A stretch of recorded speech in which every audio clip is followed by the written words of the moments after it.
Hi guys, this is Rishi Kapoor. Welcome to Red FM in this special episode of the Women's Day. It's called Elevate Her, championing inclusion and equity. And I'm having a chat with Priya Agarwal Hebbar, Chairperson of Hindustan, Zinc and Director of Vedanta. And we're going to deep dive into a lot of things. First, we're going to get to know her love for music, and now her love for mining, how women are changing this male-dominated industry and the inclusion of women, where they're doing all sorts of works 1 kilometer below the Earth's surface as well. Her vision is helping women break barriers and realize their full potential in this exclusive interaction with Red FM. In this exclusive chat, we're going to get to know her professional milestones and personal values that will define this unique journey. So Priya, welcome to Red FM. Thank you, Rishi, for having me. I mean, I've heard you for so many years. It's so amazing to finally meet you in person. Yes, I don't think they're getting my good side, but yes. No, I think it doesn't matter. I think it's just great for everyone to see who the real Rishi Kapoor really is. I am so, wow, this has been quite the introduction, but I'm so happy to meet you. And I opened your Insta page and the first thing I saw was there's this amazing picture where you're at Ranthambore and you have a camera in your hand. Yeah. And along with being this, the leader at Vedanta, at Hindustan Zinc. There's so much to know about you and I'm so excited about today. So thank you for making the time. No, thank you for having me. Wow. Women's Day is coming up and the first thing I want to ask you is, it's such a male-dominated industry. Yeah. And, I'm not going to say that people roll their eyes up when they see a woman in this, because women are leading, our company is led by a woman. How has it been to break the stereotype? You know, it's been absolutely amazing. And, like you said, being in a male-dominated industry, seeing the kind of things that the women are doing, it amazes me every single day. I'm so proud that at Vedanta, there's genuinely nothing a woman cannot do. When we decided a few years ago that we want to, in this very, very male-dominated industry, by 2030, we want to achieve 30% or more women across our employment, we were determined to do so. We thought that time it was going to be a challenge, but it's not. Today, in 2019, women were legalized to go underground in India. And Hindustan Zinc, Vedanta was the first company to get women underground and 1 kilometer underground. And these women I meet every few weeks, and they tell me that, Priya, the safest we feel is when we're underground. And these are women who couldn't even imagine they could be there. They're driving forklifts, they're driving the large SUVs, they're doing heavy lifting. In fact, just a few months ago, the first all-women rescue team were trained at Hindustan Zinc. So, and next year, they're going to participate in every international level competition. And these are women who are just, it's amazing. It's amazing the kind of work they're doing. They couldn't imagine 5 years ago themselves that they could do this today. This is something I've learned today. I'm very amazed that till 2019, it wasn't even allowed, and must have been a welcome change, not in terms of only employment, but I think women have a lot of courage. Like you said, there's nothing they cannot do. Yeah. And how's it been for you? Because, I understand you're also a musician, you're a very, very passionate wildlife lover. Yeah. How's it been? There must have been a paradigm shift for you as well. Because you're talking from being passionate about music and wildlife, and then coming into this male-dominated mining industry. It was definitely something. So I think what helped was, I had to, in fact, break a lot of my mental stereotype to be a part of the system. And that I think helped reflect in the kind of policies and the kind of change we've brought about across our employees and across the women who have joined us. And I think that's what matters. When today we have 5 women in our board. And when we have women on the board, then women understand women. They know what women need to really thrive in such sectors. So the kind of policies that we have today are, and I'm not even talking about women. We've gone beyond that. Just last year, we launched a policy for the transgender community.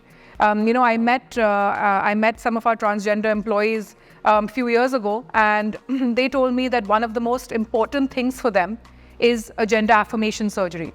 And it's very, very expensive for them to afford. And can Vedanta help them in any way?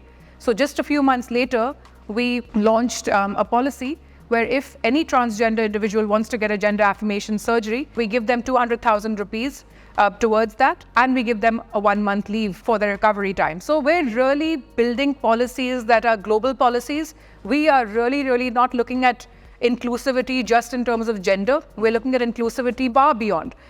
Gender, of course, LGBTQ. We're looking at differently able people. We're looking at individuals from different cultures. We're looking at individuals, ex-army women, women from the ex-defense have joined us, and they're thriving. They're leading some of our operations. So really, we're really leading this whole inclusivity and diversity situation, and we want to break every stereotype there is out there.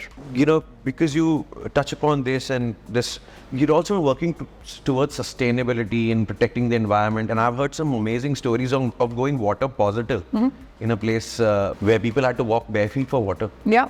So we designed our sustainability policies. We benchmarked with the world and what really sustainability means to the world.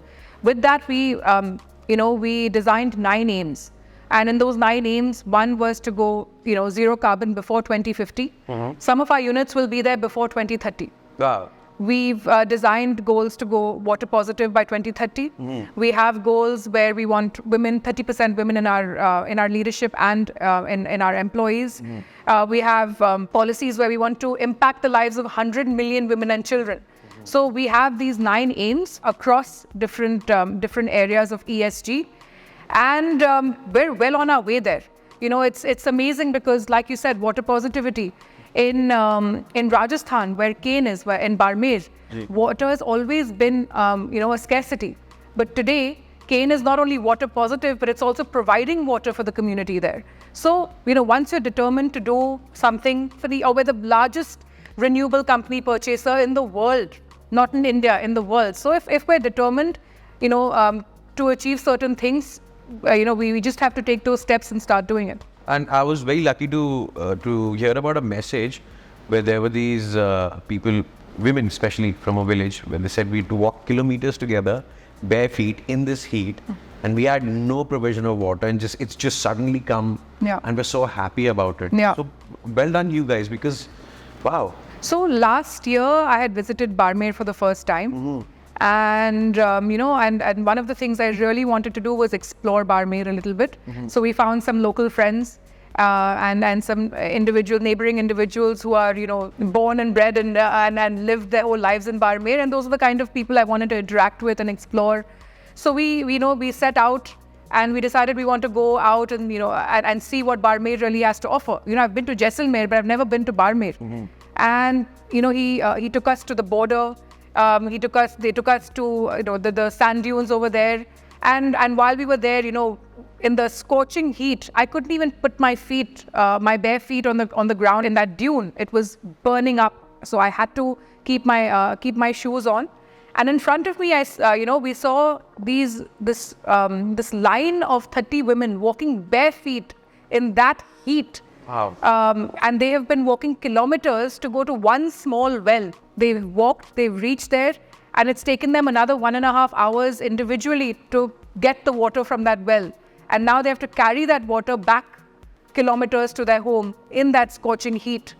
And I was speaking to them, or they said कि हम तो अभी ये हमारा habit हो गया है. This is what life is, for us. We've tried so much to make a change, but there's no option. There is no other source of water. And that's when we decided that this has to change. If we are a part of Barmer, then the communities have to be happy. And just yesterday, I got a message that the water machine has been installed. And there are videos of those women dancing and rejoicing. Amazing. It's just amazing.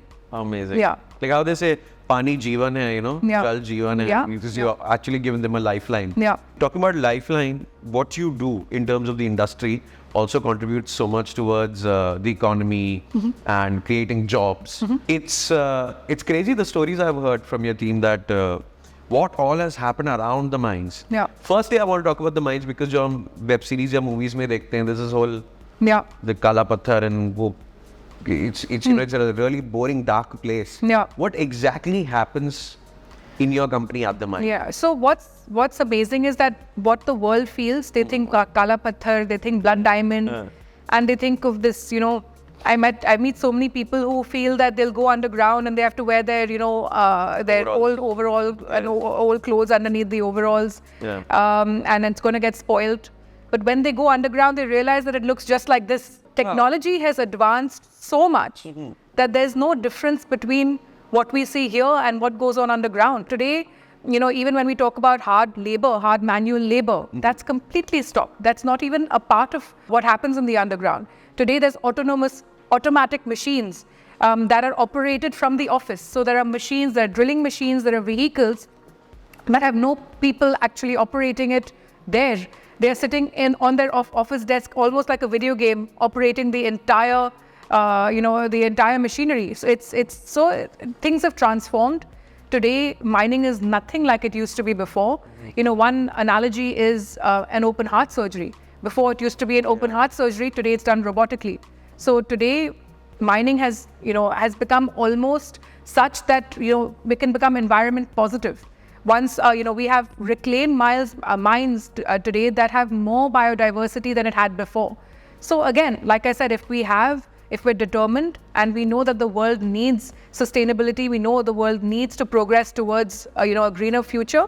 Even mining, on a natural resources institution that once used to be imagined as in whatever you could imagine it as, today it's none of that. They literally say, it's just come to my mind that you hit gold while mining. And I'm sure since you've taken the chair as a chairperson, how's it been? How's the business been? So, I think I will tell you a little story about how my journey started. Please. I didn't really know myself, or I wasn't sure myself until 5 years ago that I was going to be a part of this entire, business. 5 years ago, I turned on the television and I saw on the news that Priya Agarwal has become the director. And you didn't know? I had no idea. And I called my father and I said, "What have you done, Papa?" I have no idea why you have put this, what are you doing? I know, I'm going to go there, I'm going to embarrass myself. I know, of course, a little bit because, I'm your daughter, but beyond that, what am I going to do? This is not anything that I expected, nor something that I wanted at that time. What? He said, "Ki tum bas jao na, just go." And he's just like the kind of person who likes to throw you in the deep end and he feels that you will swim. And he did. I was upset at first. I reached the first board meeting. The board secretary comes running to me and says that, "Priya, Anil Agarwal's daughter, the kind of ideas you will bring will be unparalleled to everybody else." And I got so nervous because I said, I don't even have any ideas right now. I don't even know what I'm doing. I don't know how to even conduct or be a part of a board. And but when I went in there at that time, 20-something-year-old girl with like 7 or 8 head honcho 60-70-year-old men. Correct. I was feeling completely out of place and extremely fear. I had so much fear. But what happened then was that I realized that this needs to change. If this company has to progress and become the company of tomorrow, then this is not going to work. We need diversity in leadership. We need, more women. We need more communities. We need more perspectives and thought, not just CFOs and CEOs of different companies. We need people who are specialists in HR, people who are specialists in sustainability, who are specialists in technology.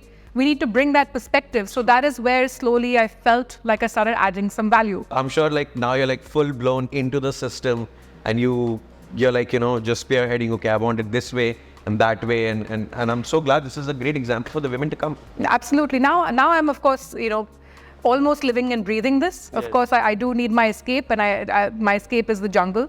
And I spend at least 4 or 5 times a year, whether in some national park somewhere, because that revives me into coming back into this. But this is where I belong now. We were just talking off the mic. You look like you're someone, which also I am, we have in common, who would like to spend a lot of time around animals. Absolutely. And if you open my, I think very soon I'm going to start sending you kitten reels. So I would love that. so this is what happens. That's what I was doing in the first board meeting. I was like, I was like 3 hours. You have a few pets at home. I have 5 dogs and 2 cats. Wow. Yeah. And their names are? We have Max. We have Louis, we have Rosie, we have Freddie, and we have Fiona. Yes, so I was just joking a little bit about this. Ki if you put their names together, they form a band. Yeah. And I'm sure they're going to be musically trained sometime by their mother. They love music. Yeah. But also... And of course, 2 cats. One's called Billy. And Literally. Literally. And one's called, one's name keeps changing. My daughter has 3 or 4 different names for her. I was just about to come to that. You're also a mother. It is just raising kids is a challenge on its own. Yeah. And I always say that a homemaker, the ladies who have the toughest job. Now you've taken on another responsibility, which is this huge company, so many people working under you. But when you come home, you're just mama. 100%. And the two are just 2 different universes. How are you balancing that? So, I actually changed when Mahi was born. Mahi is my daughter. And, when she was born and when she was in my arms, over a few days, I said that I need to set an example. I need to be the woman I want her to be. And for me, just setting that example and coming to work every day and being a part of this ecosystem, I can see that she also believes that she can do so much more, and I want her to do more and much more than I can possibly do. So for me, it was always that. It's always that for her. So a lot of women say that how do you feel guilty that you don't spend enough time with her? One is, of course, there is some guilt that I want to spend time with her, but there is a larger part of me that says that she needs to see what she can do and what she can do better.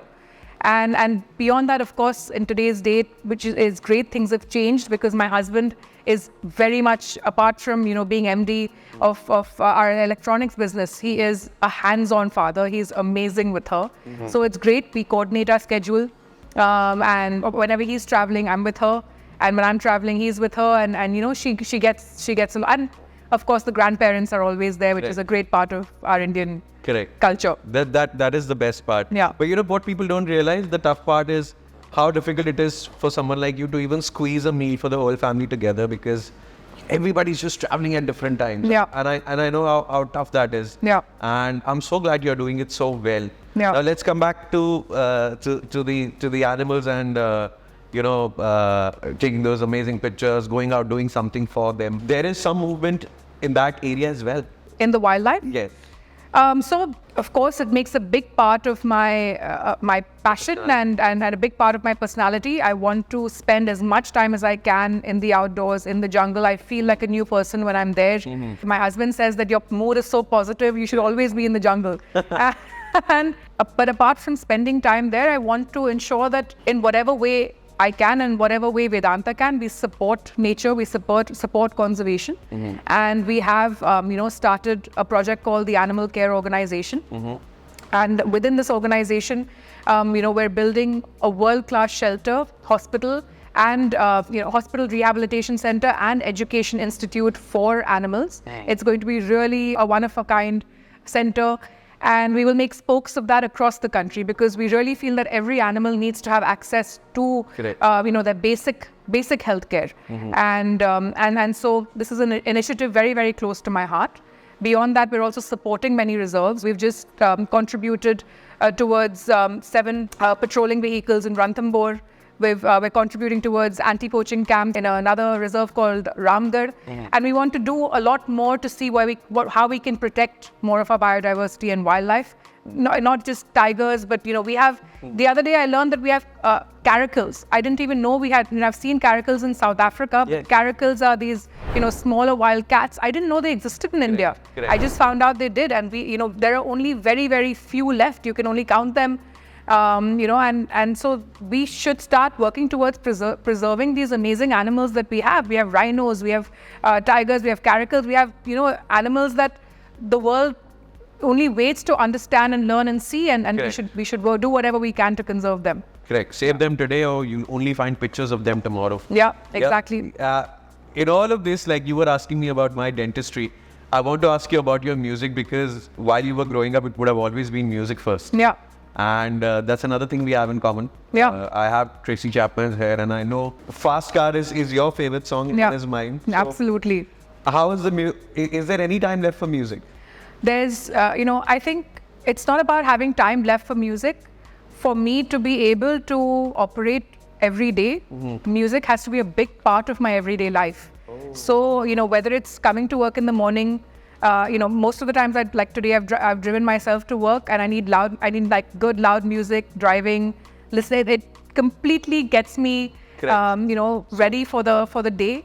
And even after going back, I need a lot of music. I play the guitar, I play the piano, I sing. So I'm very, very musically inclined. So is my daughter. My husband tries, and the three of us spend a lot of time with music. It's just what makes every day a little bit better. It's also a great bonding activity. Absolutely, yeah. We spend, and it's actually something that comes from my family. My father sings as well. My mother sings as well. So we've all been very musical, and music has been a very, very strong binding factor for all of us. Wow, this part of your family, I don't think a lot of people discover. Yeah. Yeah, your team was very hell-bent that I will use the bet of not being able to make you hum something. Probably not. I was really hoping. I was trying to memorize the lyrics also of Fast Car.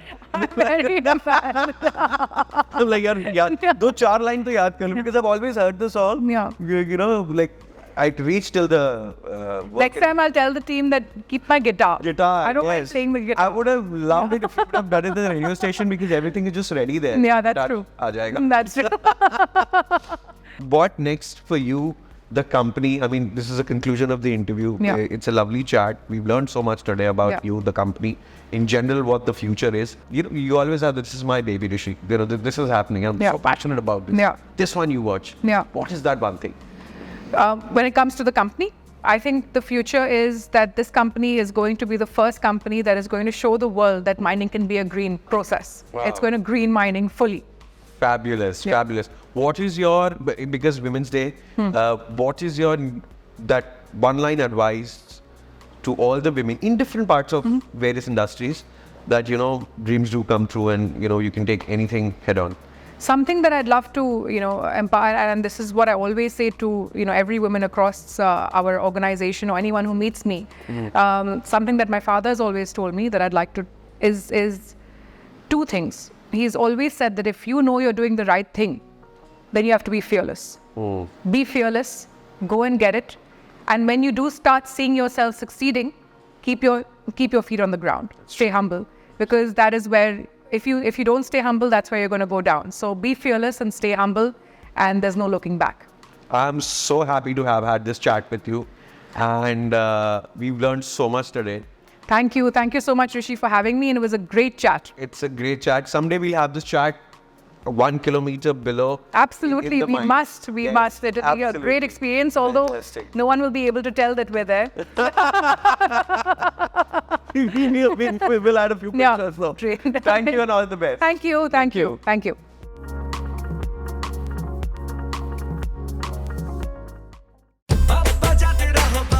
बजाते रहो 93.5 red FM बजाते